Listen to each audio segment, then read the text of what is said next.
हर company के stock की कुछ वैल्यू होती है। इस वैल्यू को हम मार्केट कैपिटलाइजेशन कहते हैं। एज एन इन्वेस्टर आपके लिए कंपनीज की मार्केट कैपिटलाइजेशन जानना जरूरी होता है। क्यों?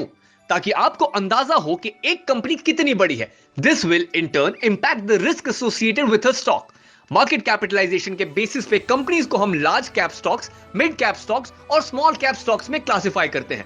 Let's look at mid cap stocks closely. Usually, the market cap of mid-cap stocks is under 20,000 crore rupees and over 5,000 crore rupees. Mid-cap stocks को identify करने के लिए आप निफ्टी पर 101 से लेकर 250 तक रैंक कंपनीज को भी देख सकते हैं। Mid-cap stocks में इन्वेस्ट करने के कई बेनिफिट्स हैं। First of all, mid-cap stocks have high growth potential. इसका मतलब है कि उनका शेयर प्राइस बढ़ने की संभावना लार्ज कैप और स्मॉल कैप स्टॉक से ज्यादा होती है। For the same reason, हम मिड-कैप स्टॉक से रिटर्न्स और डिविडेंड्स एक्सपेक्ट कर सकते हैं। And then there's always the possibility of a high future return because mid-cap stocks are usually underpriced. अगर अभी तक investors किसी mid-cap stock को overlook कर रहे थे, one day it can come into notice and its share price could shoot across the roof. For someone who invested in these stocks before, this means profits. You have to be careful though.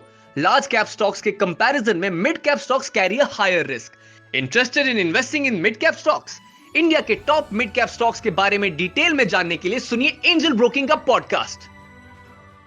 Investments in securities market are subject to market risk. Read all the related documents carefully before investing.